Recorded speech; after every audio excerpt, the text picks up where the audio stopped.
Assam focus Santali news channel नेनेलिया को सगुन जोहार।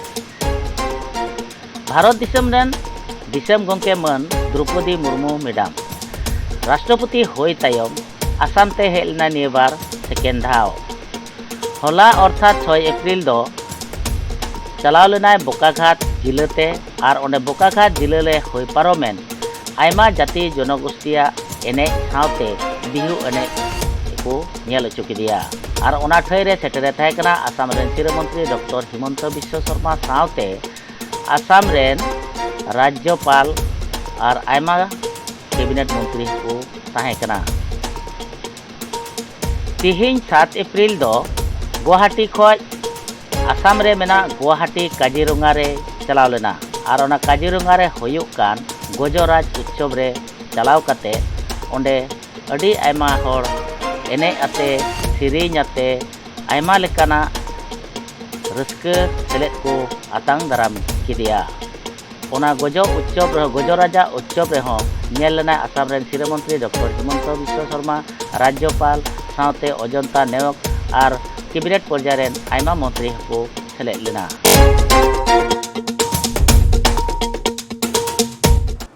गज उत्सव 2023 के इस भव्य समारोह में मंच पे विराजमान असम के राज्यपाल श्री गुलाब चंद कटारिया जी, असम के मुख्यमंत्री आदरणीय डॉक्टर हिमंत बिश्व शर्मा जी, केंद्रीय पर्यावरण वन एवं जलवायु परिवर्तन मंत्री आदरणीय श्री भूपेंद्र यादव जी एवं राज्य मंत्री आदरणीय श्री अश्विनी कुमार चौबे जी, असम राज्य सरकार में मंत्री श्री अतुल बोरा जी, श्रीमती अजंता नियोग जी तथा श्री चंद्रमोहन पटवारी जी, वरिष्ठ अधिकारीगण, देवियों और स्वजन, अपना सबमूर नमस्कार।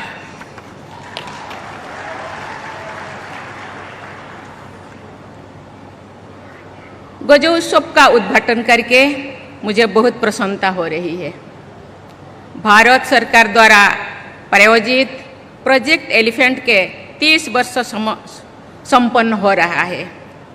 उस महत्वपूर्ण प्रोजेक्ट से में जुड़ी इस उत्सव के आयोजन के लिए केंद्र सरकार के पर्यावरण वन एवं जलवायु परिवर्तन मंत्रालय तथा असम गवर्नमेंट के सीएम, गवर्नर, वन विभाग के सभी कर्मचारियों एवं अधिकारियों को मैं सराहना करती हूँ, नमस्कार करती हूँ। हाथियों की सुरक्षा करना, उनके नेचुरल हैबिटेट का संरक्षण करना तथा एलिफेंट कॉरिडोर को बाधा रहित बनाए रखना प्रोजेक्ट एलिफेंट के प्रमुख उद्देश्य है। साथ ही ह्यूमन एलिफेंट कॉन्फ्लिक्ट से जुड़े समस्याओं का समाधान करना इस प्रोजेक्ट का लक्ष्य भी है और चुनौती भी है। ये सभी उद्देश्य एक दूसरे से जुड़े हुए हैं। कैप्टिव एलिफेंट्स के हित में कार्य करना भी प्रोजेक्ट एलिफेंट का उद्देश्य है। ह्यूमन एलिफेंट कॉन्फ्लिक्ट सदियों से एक मुद्दा बना हुआ है। प्राचीन संस्कृति कवि त्रिपुरारी पाल ने लिखा था कि हाथी का बंधन में डालकर मनुष्यों को अपनी बुद्धिमत्ता का गर्व नहीं करना चाहिए। ये तो हाथी का शांत और विनयशील स्वभाव है, जिसके कारण वो बंधन को स्वीकार कर रहा है। यदि क्रोध से आकर वो अपने विनय को छोड़ दे तो वो सब कुछ तहस नहस कर सकता है।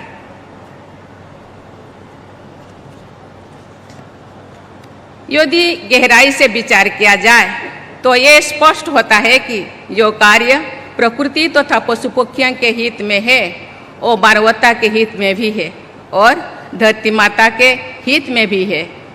जो मंगल और हरे भरे क्षेत्र एलिफेंट रिजर्व है और सभी बहुत प्रभावी कार्बन सिंक भी है।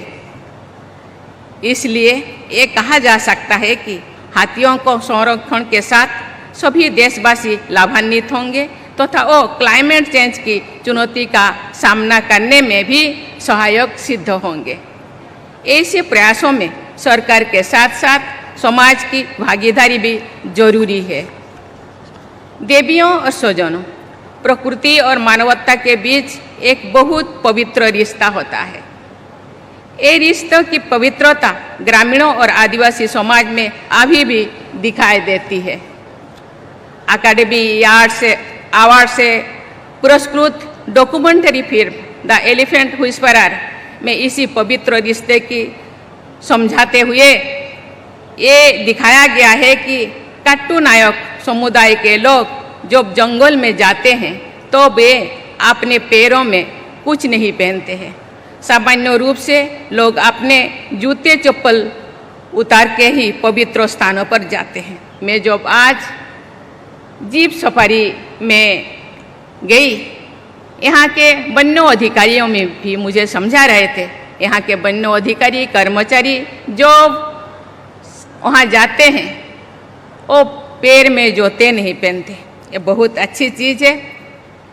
प्रकृति का सम्मान करने की ये संस्कृति हमारे देश की पहचान रही है। भारत में प्रकृति और संस्कृति एक दूसरे से जुड़ी रही है और एक दूसरे के पोषण प्राप्त करते हैं। हमारी परंपरा में हाथी या गजराज सबसे अधिक सम्मानित रहे हैं। पूजा अर्चना में गजानन अर्थात हाथी की मुखाकृति वाले श्री गणेश जी का पूजन सबसे पहले किया जाता है। देवताओं के राजा इंद्र की सवारी गजराज ऐरावत का प्रभावशाली वर्णन प्राचीन ग्रंथों में मिलता है।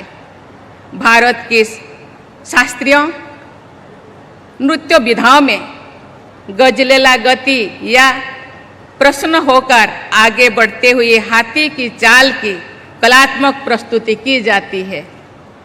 हाथी को हमारे देश में समृद्धि का प्रतीक भी माना गया है। हमारे देश की परंपरा के संदर्भ में ये सर्वथा उचित है कि ये भव्य गजानन को भारत के नेशनल हेरिटेज एनिमल का स्थान दिया गया है। हाथी की रक्षा करना हमारी नेशनल हेरिटेज की रक्षा करने की राष्ट्रीय उत्तरदायित्व का महत्वपूर्ण हिस्सा भी है। हाथी को बहुत बुद्धिमान और संवेदनशील माना जाता है। हाथी भी मनुष्यों की तरह एक सामाजिक प्राणी है। वो परिवार के साथ और समूह में रहना पसंद करता है। यदि समूह के एक हाथी पर कोई संकट आता है तो सभी हाथी इकट्ठा हो जाते हैं और उसकी सहायता करते हैं। यदि कुछ अनहोनी हो जाती है सभी एक साथ दुख की अभिव्यक्त करते हैं। ये बातें मैं इसीलिए कह रही हूँ कि हाथी तथा अन्य जीवधारियों के लिए हम सबको उसी तरह संवेदना और सम्मान का भाव रखना चाहिए जैसे हम मानव समाज के लिए रखते हैं। मैं तो ये भी कहना चाहूँगी कि निस्वार्थ प्रेम का भाव पशु पक्षियों में अधिक होता है। उनके मानव समाज को सीखना चाहिए। वन विभाग के अधिकारियों तथा इस क्षेत्र से जुड़ी अन्य सभी संस्थाओं का ये प्रयास होना चाहिए कि यदि कोई हाथी अपने समूह से बिछड़ जाए और जंगल से बाहर आ जाए तो उसे हर संभव प्रयास करके उसके परिवार और समूह से वापस मिला दिया जाए। जैसे मेले में भूले के बच्चे को उनके माता पिता से मिलाया जाता है। यदि किसी कारण से उन्हें वापस उनके परिवार से ना मिलाया जा सके तो उन्हें बहुत प्यार से अपने पास रखना चाहिए। मैं जिस परिवार से या जिस संस्कृति से आई हूँ और पली बढ़ी हूँ वहाँ प्रकृति और पशु पक्षियों के प्रति सम्मान का भाव मैंने देखा है। झारखंड, पश्चिम बंगाल और ओडिशा में रहने वाले हाथी भी मेरे जन्म स्थान के क्षेत्र से गुजरते रहते हैं। सभी बच्चों को हाथी बहुत प्यारे लगते हैं। मुझे भी बचपन से ही हाथियों से लगाव रहा है। वे अकारण किसी भी तरह का नुकसान नहीं करते हैं।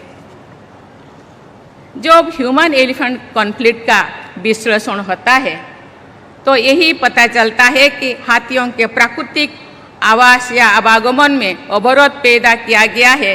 अतः इस कॉन्फ्लिक्ट की जिम्मेदारी मानव समाज पर ही आती है। इसलिए मानव समाज को हमेशा संवेदनशील और सचेत रहना चाहिए और उनसे प्यार से व्यवहार करना चाहिए। देवियों और स्वजनों, हमारी आध्यात्मिक परंपरा में भी मानवता, प्रकृति और पशु पक्षियों की एकात्म होने पर जोर दिया गया है। समस्त प्रकृति से तथा जीव जगत से प्रेम करने का यही भारतीय आदर्श द एलिफेंट विस्परर नामक फिल्म में दिखाया गया है। उस फिल्म में हाथियों के अनाथ बच्चों रघु और अम्मू को बेली और बेमन वैसे ही प्यार करते हैं और उनकी देखभाल करते हैं जैसे माता पिता अपने बच्चों की परवरिश करते हैं। ऐसे बहुत से ग्रामीणों, आदिवासी और महावत परिवारों के लोग हाथियों को प्यार करते हैं, उनकी देखभाल भी करते हैं। बेली और बोमन की तरह उनकी कहानी भी सबके सामने आना ही चाहिए। बेली और बेमन जैसे प्रेम का आदर्श प्रस्तुत करने वाले अपने देशवासियों पर मुझे गर्व है और मैं उस सब के प्रति हृदय से सम्मान व्यक्त करती हूँ।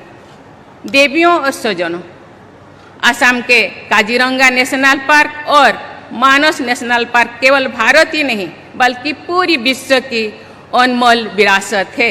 इसीलिए इन दोनों विशाल स्थान सुंदर उद्यान को यूनेस्को द्वारा वर्ल्ड हेरिटेज साइट का दर्जा दिया गया है। मुझे बताया गया है कि जंगली हाथियों की कुल संख्या की दृष्टि से असम का देश में दूसरा स्थान है। यहाँ मानव समाज की देखरेख में रहने वाले हाथियों की संख्या भी बहुत बड़ी है।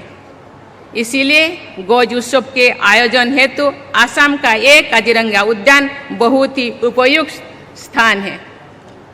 प्रोजेक्ट एलिफेंट तथा गौज उत्सव के उद्देश्यों में सफलता के लिए सभी स्टेक होल्डर्स को मिलकर आगे बढ़ना चाहिए। स्कूल के बच्चों में प्रकृति तथा जीव जंतुओं के प्रति जागरूकता और संवेदनशीलता का प्रसार करना बहुत ही महत्वपूर्ण कार्य है। हमारे सभी परंपरागत पर्व प्रकृति के लय के साथ जुड़े होते हैं। असम का रंगली बिहू भी प्रकृति के उल्लास को व्यक्त करता है। कल जब मैं यहाँ आई, आपके चीफ मिनिस्टर, हम सबके बहुत प्यारे हिमंत बिश्व शर्मा जी एवं गवर्नर साहेब यहाँ गजोत्सव के उद्देश्य से एक नृत्य संगीत का आयोजन किए थे। वहाँ भी बिहू का एक झलक हम लोगों ने देखा, क्योंकि मुझे लगता है मैं पब्लिक लाइफ में बहुत दिन से रही हूँ। बहुत सारे राज्य घूमने को मुझे मौका मिलता है, लेकिन बिहू, असम का बिहू थोड़ा अनन्य है, अभिन्न है। मैं उनको बहुत प्रशंसा करती हूँ। उनका विकास करना, उसको संजोए रखना, आगे बढ़ाना आप सबका काम है। मैं असम के सभी भाइयों और बहनों को रंगोली बिहू की अग्रिम बधाई देती हूँ। मैं गज उत्सव तथा प्रोजेक्ट एलिफेंट की सफलता के लिए अपनी शुभकामनाएं व्यक्त करती हूँ। हमारे देश प्रकृति और जीव जंतु के संरक्षण के आदर्श प्रमुख करेगा, ये प्रस्तुत करेगा। इस विश्वास के साथ मैं आप सबको बहुत बहुत धन्यवाद देती हूँ। काल में जब मैं एयर स्ट्रिप से यहाँ आ रही थी, बहुत सारे भाई बहन आवाड़ वृद्ध बने थे, बच्चों से लेकर सीनियर सिटीजन तक मुझे आदर और सम्मान के साथ मुझे स्वागत किया। मैं अभिभूत हूँ। आप लोगों का स्नेह, आप लोगों का आदर, आप लोगों का हॉस्पिटैलिटी मैं कभी नहीं भूलूंगी। ये केवल मेरे लिए नहीं ये तो आसाम का संस्कृति और परंपरा है। हॉस्पिटैलिटी आप लोगों के रग रग में है। मुझे लगता है इसको आप बनाए रखना, क्योंकि एक टूरिज्म स्टेट है। टूरिज्म स्टेट में लोगों के अंदर हॉस्पिटैलिटी बनाए रखना, उसको संजो के रखना, विकास करना बहुत महत्ववान है। इसीलिए आप लोगों को बहुत बहुत धन्यवाद देना चाहती हूँ। बहुत बहुत बधाई। धन्यवाद। जय हिंद, जय भारत। महोदय, आपके ज्ञानवर्धक शब्दों के लिए आपका बहुत बहुत धन्यवाद। Assam Focus.